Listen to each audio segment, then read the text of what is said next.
Okay, everybody, it's another edition of my DIY videos I do, and today it's ADJ at the drive-in. So drive-ins are happening a lot with all that's going on right now, um, and it's kind of neat. It's a neat way to bring families together, bring friends together. I know a lot of times people have things that make them feel good. They see Santa Claus, they get excited. They hear the ice cream truck, they get excited. And there's nothing, almost nothing more exciting than seeing someone like Garen roll up with his ADJ IP video panels and set up a drive-in. So right below me on the screen is Garen from Briotech. How you doing, Garen? Why don't you introduce yourself? Hi, everyone. My name is Garen Mascarenas. I'm with Brio Technologies. I actually own the company, believe it or not. We've been around for about 25 years. So That's actually, it? this is our 25th year. What a bad year to lead off to be your 25th year, right? COVID 2020. Just stay at 24. Just stay at 24. Don't go past that. Okay. Can we just skip this year and move to next year, make that our 25th year? That'd be great. So yeah, and what types of shows do you do? I know you do touring. You're doing a lot of drive-ins right now. Yeah, You're doing a lot of stuff. we do touring, we do conventions, production for all type of conventions, camera work, audio, lighting. We have a lot of ADJ lighting and obviously video walls that are ADJ. Love the product. We love, you know, convention work is kind of a big deal for us as well.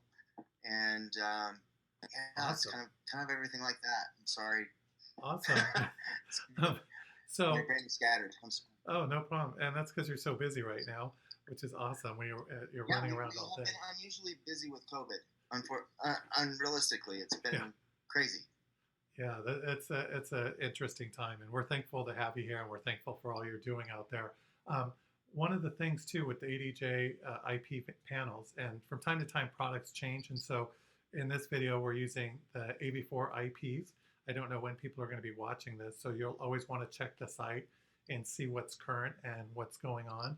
But one of the things that's exciting about our video panels, our IP video panels for production companies, is we have a big network of panels. So if you need to double your wall for a weekend, you can reach out to other production companies, hopefully not too far away, and work it out with them to be able to double your inventory without having to buy another wall. And also, a lot of the networks work well together. Everybody's in the same business, everybody's helping each other out. So originally, we were going to jump right into the drive-in movies and everything that's about, but you had something after we had planned this pop up. We were going to do, and again, this is DIY. We're going to see this right here. Oh. That's So crazy. yeah, so this is, and this is some, and it's kind of pixelized because you sent me some thumbnails. It's okay, but this is a show, and you actually subrented some panels from a company called PSI Production Services International, who has an ADJ IP wall as well. But can you tell us a little bit about this show? And I know the picture is not the greatest right now with the thumbnail you Yeah, sent the me. picture quality is not the greatest. It came off my iPhone, clearing, sitting back at front of house, believe it or not. But anyway, this was a dance studio here locally in Utah, Jive Dance Studios. They have 4 locations, and because of COVID, they weren't able to do their recitals indoors. So the owner of the company came to me and asked if we could build a theater outside. And we indulged and accommodated her the best we could, obviously with the outdoor elements and being on a mobile stage. That is actually the Stage Line 320 that we have there. Awesome. And we actually used 189 panels Wow. of the AV4 to create that wall. Wow. And it turned out amazing. I mean, the client was happy. It looked great. So that's over 2 million pixels. That's over. I'm sorry. I think that's over 2 million pixels. Yes, and we had to cascade two processors together to actually make that happen. And like I said, it worked flawlessly. It looked great. amazing, and that's a big wall. Yeah, It's definitely a huge wall. Oh, that's so awesome. Over 4,500 pounds of panels on that stage. Wow, that is awesome. Now, one of the reasons people use um, video panels, why production companies use video panels. Oh, that's a great picture. Um, is that even before COVID and before drive-in movies, the return on investment for a video panel was generally pretty good. And typically for a production company, your biggest expense is labor. And you might charge so much for a speaker, so much per light and all that. But when it comes to video, for a long time, and currently it's okay, but there was a premium so that the labor was low, but you could charge a fair amount to set it up. And then the flip side of that is that what it brings to the table is it totally changes the event. Now you are able to completely change the event that's going on and make it more of an immersive experience and add content, do all that. So is this your favorite movie you're playing right here? Oh yeah, this is like Kung Fu Panda 3. We actually did that this last weekend, and that event turned out really well. We had 55 cars the first night, and then the second night we actually played the 1984 version of Footloose on that same wall. Wow. And had 77 cars. Wow. So that was not bad for a small community. Yeah. But that looked great. You know, using all global there, and built a nice frame to hang. That's 98 panels right there. Wow, that looks great. Hanging on that structure. Yeah, just to give you an idea of the different size of drive-ins, there's a company called Good Guys Productions, Eric Wilson in upstate New York, and he recently purchased a wall, and he was using an inflatable screen, and they were so starved for entertainment in upstate New York. I don't know what weekend it was. It was pretty early on. He had 600 cars show up. They had to set up they had to set up 2 screens, and so it was crazy. Now, one thing, and I didn't plan to talk about this right off the bat, but one thing that's neat using a video screen versus a projector is it's not really dark out yet. And look at the picture. Whereas typically if you're using a projector and an inflatable screen or whatever, it has to be dark, dark, dark before you see anything. And here it's not. It's dusk or whatever. Right. That's actually at 8:20 at night here in Utah this time of year. And it's bright as day. I mean, you can see it clearly. Wow, that's about awesome. 300 feet back. Not a problem. Yeah, that looks great. So, and I love that movie too. So now I'm going to bring up, we are going to look like, or we're going to see, here we go.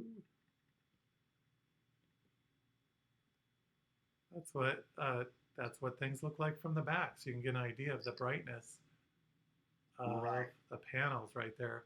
And this is a completely different setup. It looks like a lot more than 50 cars there. It looks like a bigger thing that you put on there. Yeah, this one was a bigger car. This actually had 84 cars at this one. They're a little more wide than deep. Oh, that is awesome. So now... And that's like 8:40, almost 9 o'clock at night. Because it was earlier in the season and earlier in COVID. I think that was actually May. So it was still light out when we started the movie at 8 p.m. Wow, that's awesome. So now let me bring up another one. I'll just slide this guy right over. So this looks like the same one, just a little bit closer, a little different angle. Now, a little different angle. Yeah, what were some of the things? How'd you get started doing drive-ins? Did you approach people about it, or did people approach you about it? Actually, we started approaching local counties and municipalities to see if we could actually do a drive-in in their area. Okay. Because, with COVID hitting, all the events canceled immediately. We were starving for something to do. Instead of sitting on our thumbs, we decided that we were going to create our own work. And awesome. That's what we decided we were going to do. And we've been doing it since May, and still going. We have stuff scheduled all the way out to October, believe it or not. Oh, that's awesome. For drive-ins. Now, what surprised you about doing it? Are there any things that, whenever anyone's doing an event or production, you have in your head, okay, it's going to be this, this, this, and this, and you can't control what the crowd's how their reaction's going to be. You can't control performers. There's a lot you can't control. Right. And so there's always an element, no matter what the production is, of surprised, like, oh man, that went better than I thought, or wow, that really didn't go like I thought? What were some things that maybe surprised you during this? The thing that really surprised me more was how people were hungry to get out to come to an event like this. You would think how drive-in movies have been kind of going away over the decades here, and here in Utah we only have 5 drive-in movie theaters currently operating. And so they're kind of more scarce. I Right. was more surprised to see people, oh, a drive-in. Yeah. We haven't done that since 1964 or whatever else. You get the older generation coming out and enjoying it more than probably the younger generation. But People I like would me and think you. that, yeah, exactly. I haven't been to a drive-in since I was like maybe 12. And I'm an old fart. But you know what I mean? It was very surprising how many people actually wanted to come, and it was received very well, and it's still being received pretty well. That was my biggest surprise, That's in, awesome. in doing these. Was there any challenges that with setup or The, any or the logistics or biggest anything? challenge is logistic wise. The biggest challenge is FM transmitters. We have a sound system there for those that like you can see there's a few cars there that had their hatchbacks open, or Yeah. they're sitting in the back of their trucks, so they can't really use the stereo in their cars all that well, you know. But the FM transmitters are fickle, and if you don't have one that's kind of a high-powered one that still can be used under the guidelines of the FCC, well, it's not licensed. Distance transmitting in a big area is kind of a hard thing to do sometimes. Yeah. So the sound system is key. Yeah. Key to make that all happen. Did you have any issues with the FCC? That wasn't on my list, No, but we didn't, I've talked to because people and they've kind of said, "What about the FCC?" And I've actually talked to a couple of people that have had the FCC approach them who are doing drive-ins, and I'm not a legal person or whatever, but they said it was all pretty painless. They did have to pay a little bit, but it certainly wasn't a deal breaker or anything. Right. What we did actually, and what we still are doing, is we partnered up with our local radio station, Oh, awesome. and they gave us their FCC licensed transmitters, so we were able to transmit in the area with the local station on site, so we didn't break any FCC rules. You Oh, know what I that's mean? great. Because they're already licensed and they have content that they can transmit all day long. So that actually worked out really well for us.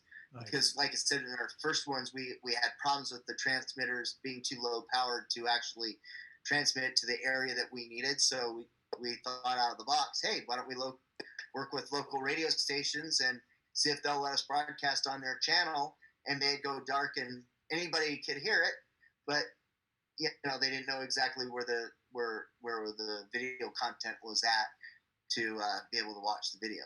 Where did you play the content? Because normally video walls, people use a server or they use their laptop. Where was the content coming from? With the licensing of the video, we actually had to use DVD players, believe it or not. Nice. So we just used Blu-ray machines and plugged it right into the processor and called it good. Did you explain to your kids what a DVD was? Yeah, we had to sometimes, like, what is this thing?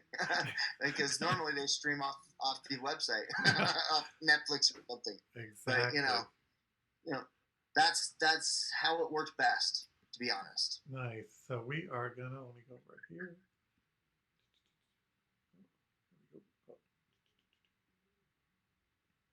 We are gonna bring up, here we go. So this is the video panel that you're using. This is the AV4 IP, and all the photos we show of what you're doing are this panel. And this is IP65 on the front, IP54 on the back. I'm going to go over for our audience a couple things about video panels. So 4, means it's a 4.8 pitch. When you're talking about video panels, there's a couple really important numbers. One is pixel pitch and one is nits, and nits is brightness, and we'll talk about that in a minute. So the smaller the pitch, the more LEDs it'll have, and the closer you can be for viewing. Does that sound right, Garen? Explaining that right? Correct. that is Yeah. correct. So typically for outdoor, you don't need quite as tight a pitch because you're in a larger area. Whereas if you're doing corporate events in ballrooms and stuff, you would probably go with a little bit smaller 3.9 or 2.9 pitch on it.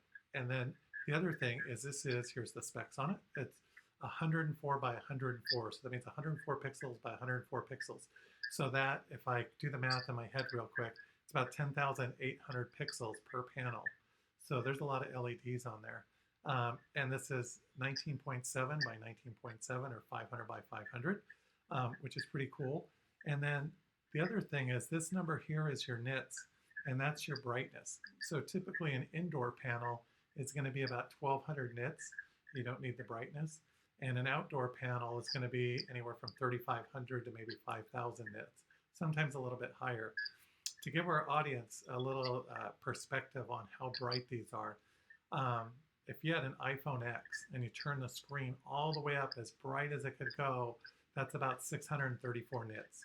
So this is 4,000 nits. As far as brightness, where do you normally run it, Karen? If we're doing an indoor event, believe it or not, on stage we run it about 15%. If we're outdoor, we run it at 100%. Right. Because this wall will upstage lighting real fast, and the LDs hate us. That's an interesting thing. I was talking to someone earlier today at House of Worship, and video walls are really popular in the House of Worship right now. You can change your sanctuary in a heartbeat just by changing the content. And one of the things people run into is they get a video wall, and then they're moving heads, and the rest of their lights they can't see anymore. The video wall is just overpowering it. So I was actually talking to a House of Worship integrator earlier about upgrading some lights because they just put in a video wall and now they can't see any of their moving heads or anything else. It's kind of lost in the video. So cool. So yeah, and this is an aluminum frame, very easy to set up, install. Here's a picture of the back. It's rear serviceable. You can see the tiles just pop out. Everything's sealed. It has the handles on it. It is IP65 on the front, IP54 on the back. And then as far as processors, you were using the Nova. We're using the NovaStar HD Pro. Yeah, we're going to look that up right now. Nova. Here we go. And so does that look familiar? Yeah, it sure does. Okay, so that's the unit right there. So for people who haven't ever connected a video wall, what you typically have is your content. You might, and a lot of times people use laptops, and then you would go out of that. You might go into a video switcher. If you're on a laptop, you're typically going to control it through the media software you're using. You're going to mix video and all that on the computer. And then you're going to plug into something like this, or a VX4S, or a VX6S. And then from here, you are going to go out to your video wall, and these are your outputs right here. And this is, if I remember right, each output is about 630,000 pixels, and the total is around 2.4 or 2.6 million pixels for this unit. So it's going to control a nice size wall.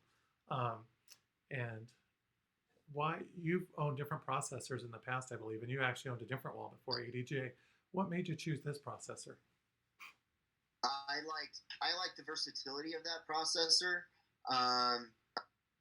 It scales the content that we need very easily, and with the NovaStar software, we can manipulate each one of those ports to do basically what we want it to do.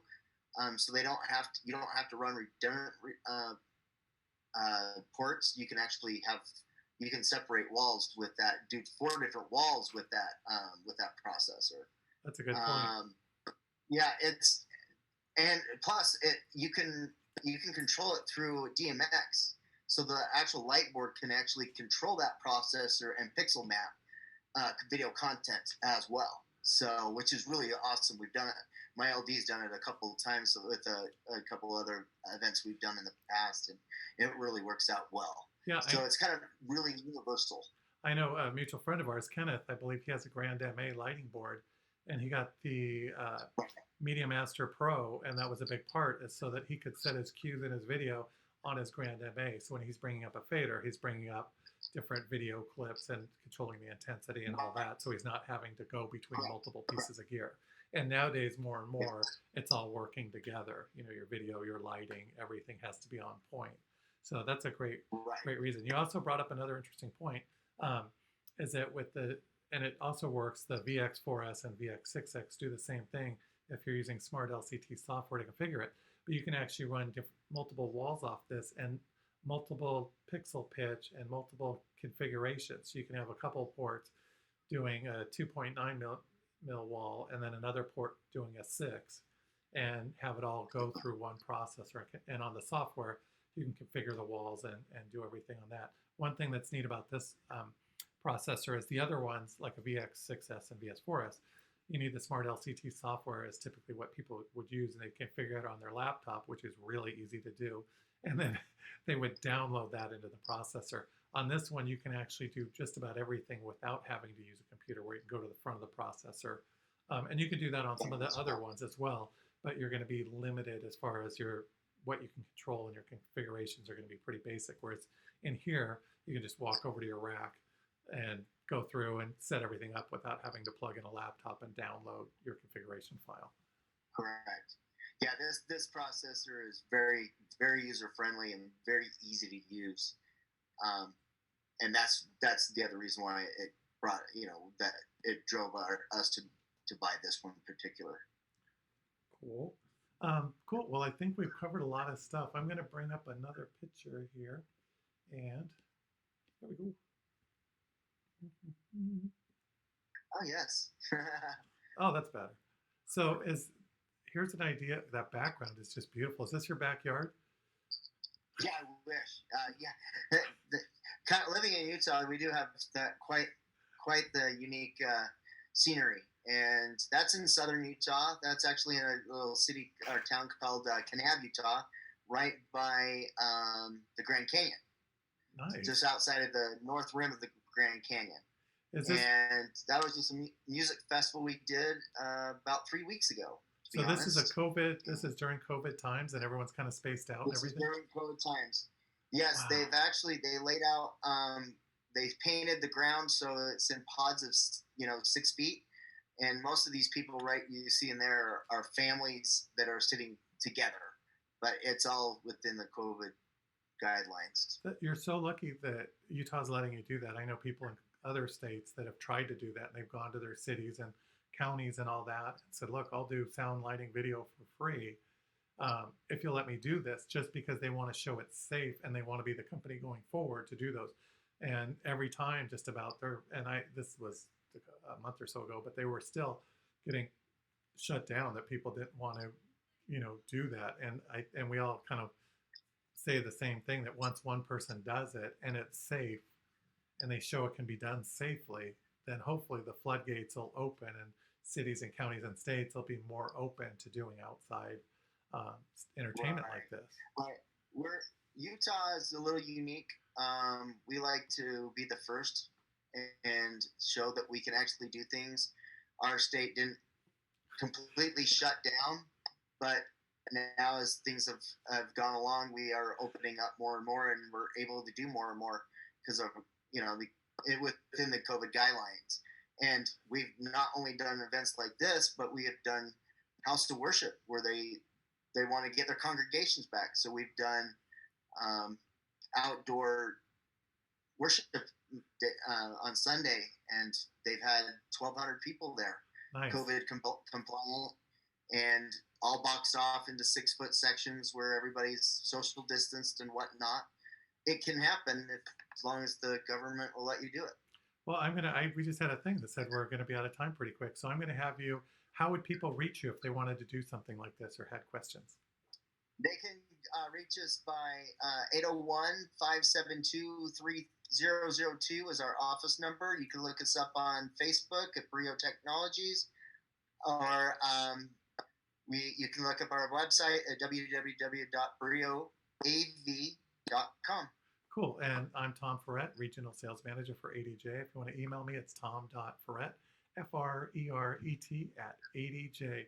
And with that, we are going to sign off. Thank you so much, Karen. This is awesome. Hopefully, we've given some people some ideas to, and at the end of the day, we're just bringing families out to have fun and try to get back to Yes. normal. And you've been really instrumental in your community doing that. So thank you for that. And I guess with that, we will sign off. Thank you. Thank you.